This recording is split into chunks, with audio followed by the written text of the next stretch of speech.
Our plan originally was to go to Cedar Lake Speedway for the firecracker, but unfortunately they canceled. And here's the radar, and here's why. We are the blue dot. That's New Richmond. And there's all the rain. We talked about going other places, but with the radar, Ogilvy looks like it'll eventually get some rain. Our other option would be to race Lake, where we won earlier this year, but it just doesn't look like they're gonna get the races in either way. And also, rather than running up there, wrecking our stuff, we have a short week ahead as we're gonna be going to the Gonick Speedway in Superior for the border battle. The border battle happens every year over the 4th of July weekend. It's put on by one of our big sponsors, FYU Motorsports. Sorry, there's a bug in my face. And Thursday's practice, Friday is racing, and so is Saturday. And then we're done for the week, but we are headed to the racetrack, actually just getting ready to pull in. We're going to show you some kart racing today. Coy Borgeson Racing sponsors a kart, and so we're going to go check it out today. What are you thinking, Connor? I'm just focusing on hitting my marks and hitting the right line and keeping it higher on the entry. Sounds good, buddy. Good luck. Thank you.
We're just getting ready.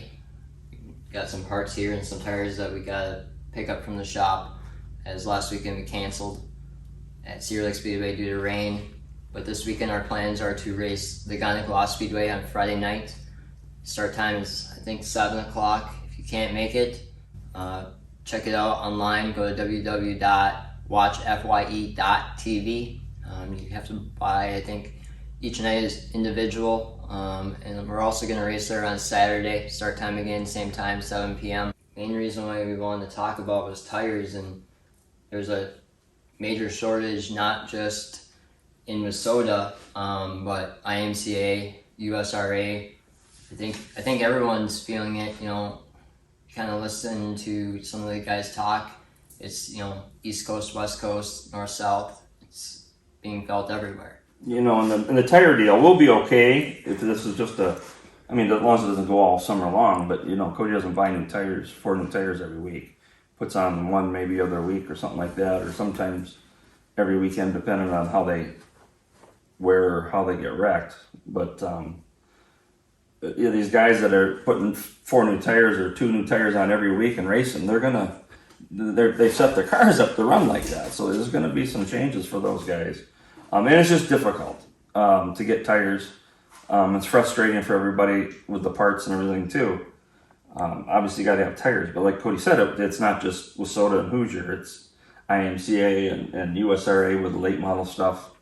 But it's kind of an issue that probably going to have to get addressed because it's part of the cost increase of racing in general, and that's kind of what we're talking about. That there's some sanctioning bodies where they take a tire and they brand it or whatever they do to them, like on the right rears, and when they qualify with that tire, that's the same tire they have to use all night long, and it's tech that way.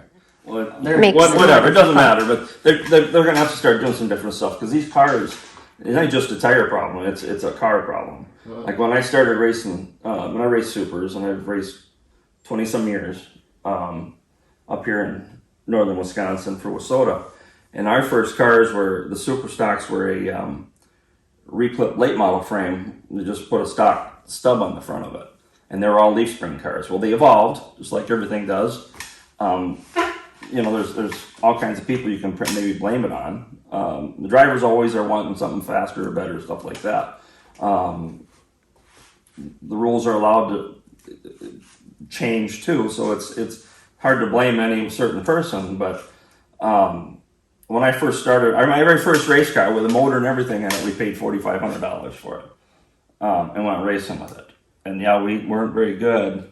Actually, we sucked majorly the first year, like most people do. But our second year, I won a feature with that old stuff, and we had used motors. But what did a brand new motor cost? Well, I bought my first new motor because my second or third year I broke that motor, and I had to have a brand new motor made, and it was $4,500 for the motor. But yeah, you use the old Chevy Camelback heads and stuff like that. But quite honestly, the lap times aren't a whole lot better now because we had better tire. Well, I shouldn't say that, but it's going to cause controversy. In my opinion, tires were better. You got a lot better traction with them. They were a lot different. Their grooving was a lot different. We got to hold the track a lot better. With these tires, it's the cars aren't a whole lot faster than they were 15, 20 years ago. And I think a lot of it's because of these tires, because the motors have gotten better. But I guess where I'm going with this is, like Cody's Midwest Mod, that was never meant to be where these things have evolved to. These things are, to get a Midwest Mod with a motor, you're talking $25,000 to $35,000, and that was never ever meant to be like that. It was supposed to be a beginner's class, like the super thing. Those of you might know or whatever, I ended up having a heart issue and got an infection of the heart, and it got pretty bad for a while, and we ended up selling the supers. Never thought we'd ever race again, but it has gotten better. There's still a little bit of lingering stuff, but last year Cody and some of the sponsors, they bought a brand new super for me and surprised me with it, but because I had gotten rid of all my stuff, we had to buy all brand new stuff. And we found out real quick what the cost of a new car is. And we probably had 20 grand in that thing, and we did a lot of the stuff ourselves. That's too much money for a super. Anything like that's a lower class, we don't want to call it. And that motor we bought that used. It was a year old. If I bought that motor brand new, it would have been a $12,000 motor. And by the time you put a $1,000 carburetor on it and $500 distributor in it and headers that are $400, $500, $1,000, I mean, you're going to have $13,000 to $15,000 in a motor, and that's just too much money for those cars. It just is, and that's why the car counts have went down until they figure out what to do with these things to get the cost down. It's not going to get a lot better. IMCA seems like they've gotten a little bit better on the cost of their cars. Their car counts are good, and I think a lot of it's because of their motor rules. And that's actually why we sold the super, because we went over the winter time. We looked at the cost, what it cost us to race that car. We go through about 2 barrels of fuel a month, and a barrel of fuel at that time was about $700 a barrel.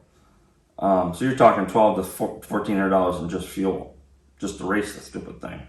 And then, you know, your tires, unfortunately, we're back to the tire thing.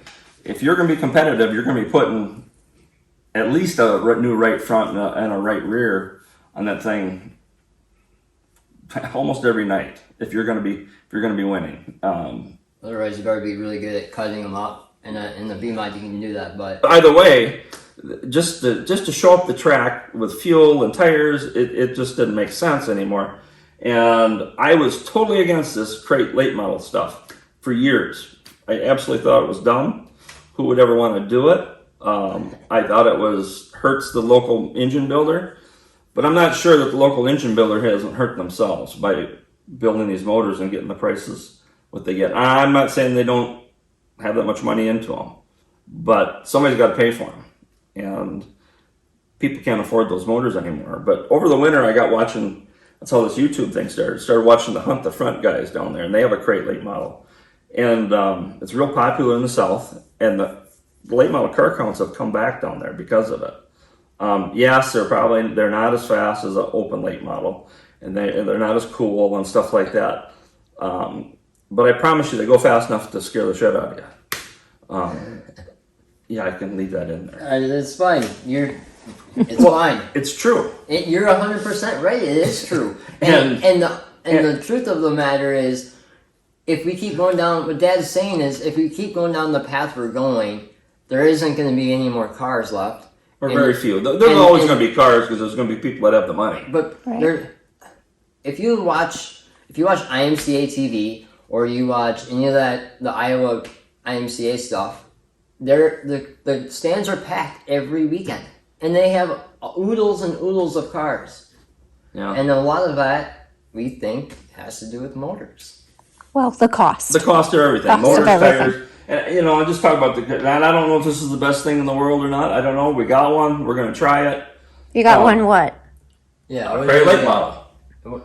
It's a crate late model. And this is a good car. This is this was a national champion fast track car. Won the national championship with this car here. Yep.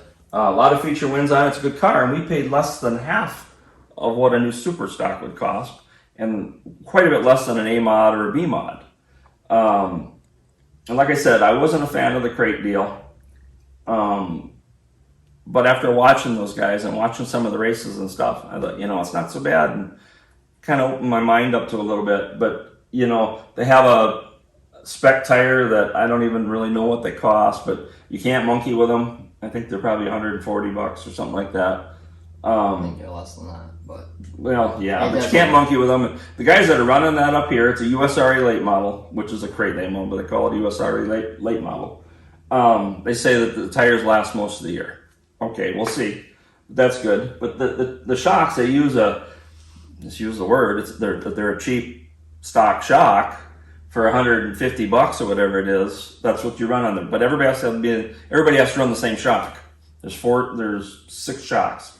I think there's an adjustment, or there's a difference. You have a choice of 2 shocks in the left front, and I think the left rear. Left rear and right front. A right front, yeah, that's what it is. But you can run whatever you want for springs. Obviously, that's fine. You can't run stacked springs or anything like that. But you know, the cost savings on the shocks was huge because late model shocks are expensive, and I know people are gonna say, well, you know, you got these lower A-frames, they cost money when you hit the wall, and rims are expensive, and they're right, they are. So I don't know if it's the best thing to do for us or not, but I can get in a car that's going to turn at Cedar Lake a 15-second lap, and I promise you, that's fast. You know, yes, it's not a super late model, an open late model, but it's what we can afford. And I think you're going to see for racing to grow up here, we got to get the tire thing under control. These tires, you know, there's a tire shortage right now and everything like that. But these tires suck.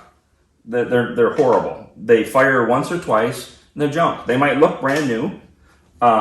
We grind them up and we cut them up and everything like that to make them work. But like the A-mod guys, they pretty much are forced to buy brand new tires because they go through 1 or 2 heat cycles and they're junk. They might look brand new, but they're not any good. So Yeah, there's a money savings thing here that they can do. These late model things is something that I think that they're going to have to look at doing. I don't know how they incorporate it, but I think that's kind of where we're getting at. I watched that IMCA thing that they had this last weekend at Princeton, Minnesota, and the $10,000 $10,000 lake or 10,000 lakes or whatever it was. My God, they had tons of cars. I mean, tons of cars at that stuff, and it's an IMCA deal because you can run an IMCA A mod with they run a 604 in them, don't they? Yeah, it's a 604. So for $7,000-8,000, you can have a decent motor, and I think it's open. I think you can run a 604. It's a 604 crate motor, and I think you can run an open, what they call an open motor, which is built by obviously, a local engine builder or whatever. But most of the guys are on the crate stuff, and same with their sport mods. You can run a 602, and they give you a spoiler and everything like that. But yeah, there's a person racing a 602 in the B mods around here, and I think Cody told me about 602s. I'm like, who would want one of them? Well, there's quite a few guys that there's some guys that are running those things in the Minnesota B mods, and they're winning races with them. And I don't know how it works or why they are. This whole crate thing is new to me. So like for the slate model deal here, that we'll get put a 604, and that's part of the reason why we're not racing it right now is because of the shortage deal. Earlier, there was a shortage of 604s. You couldn't even get one. Couldn't get a new one. Couldn't find used ones. And therefore, the used ones, you'd be paying way too much for. Everybody wanted they jacked the prices up because they could. That's just supply and demand. But that's why this thing is still sitting here, because we hadn't found a motor yet. And quite honestly, now the season's half over. We're not overly anxious to run around and find one, but we'll find one sooner or later, I guess. Who you ask? So anyways, I just want to talk about the tire problem we got up here. It's just really become an issue this week. It's frustrating because it alters how you race. How you race. I mean, we just thought that if he needs new tires, we go get new tires. If there's extra money or whatever, you can buy 3-4 of them or whatever it is. But it's not an option anymore. In fact, he spent most of the day. I don't know how much of your day you spent calling around for tires, but I called around 3 or 4 different places, and we're sorry, we're out. Or now the new thing is we have some tires, but we're gonna only sell them at the tracks that we supply for. And I don't know if that's a WSOTA deal or a sanction deal or what it is, but there's some major races going on around here. Obviously, we have the Superior Show this weekend. I know Alexandria canceled last night, because of a tire shortage. I mean, some of these places are starting to cancel, and it's going to affect how people race. And there are going to be some people that aren't going to get some tires, unfortunately. And hey, what are you doing back there? I'm just looking at the car. Now you're so excited about the car. Well, either way, we want to say a special shout out to all our sponsors who stick with us each and every weekend. Willow River Saloon, Casey Farms, Dirt Race Central, FYE.TV, GRP Motorsports, FYE Motorsports. You're so funny. You're lucky. That Shenanigans. Shenanigans, the theme of the week. Yeah. Good thing he doesn't have any Yeah. fireworks here. Yeah. Oh yeah, so Hold on, I'm in the middle of my sponsor. I'm You talking can wait. about shenanigans. No, you can wait. We'll show you some shenanigans that happened at the house this week when he was They're watching. already gonna see it. Just don't worry about it. Back to my sponsors. They're more important than his shenanigans. Concrete Concepts in Richmond, Dolman Auto Body, CMD Race Shocks. Sorry, that was a nut. Jiggy Signs, Kirkpatrick Law Office, Photos by Fizzle, M&B Services, Fast Factory, Tyler's Custom Service Prep, Auto Value, everyone that helps, so Mom, Dad, John, Owen, Amber, Brandon. Jimmy. Yeah, Jimmy. I haven't seen you in a couple of weeks, Jimmy. You better come around. He Probably shows this up at the weekend. track. He's usually there for No. you when you need him the most. Yeah, okay. Yeah. Mark Girth, thanks for all the late night phone calls and conversations we have. Tony Barr, Scott and Ginger. There's probably people I'm missing, and I'm sorry, but we couldn't do it without literally everyone. But we want to see more shares. Hey, quit it. There's a lot of views, not so many subscribers, and not so many shares. So we want to see more subscribers, more shares. If you like the feedback on all the videos, we're getting more of that finally. And we have had quite a few new subscribers this week. Yeah. And in part to Chase. And good thing we did not do a 200 subscriber giveaway, because guess what? Mom wanted to do 200 subscriber giveaway. We hit it this week, so thank you for that. But we're gonna have to up it up a little bit. We're thinking 500. We're trying to put something Yeah, together and for then now watch, 500. We didn't hit 500 this week. So Well, if that works, then that's good. But yeah, we'll do something. But thank you to all the subscribers and Chase Holland Racing for giving us a shout out, because some of you have found us this week because of them. So yeah, we appreciate that. we do. We appreciate Chase Holland and their family. Great people. If you're watching our video for the first time and you haven't heard about Chase Holland, I suggest you go and check out Chase Holland Racing. Also, another good one, there's actually a lot of good ones to watch. So yeah, start with Chase Holland Racing and You'll we'll find go them. from there. Yeah. Thanks for watching. We will see you next time.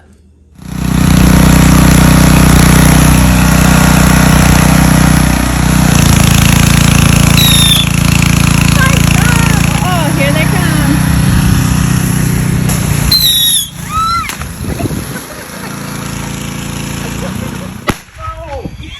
Hey, Lily. Thank you. I appreciate it. Yeah, and then here's a card. Thank you. What? Thanks, Lily. I appreciate it. So this is Lily, our neighbor. She drew a picture for Cody and Amber and a nice card. I love it.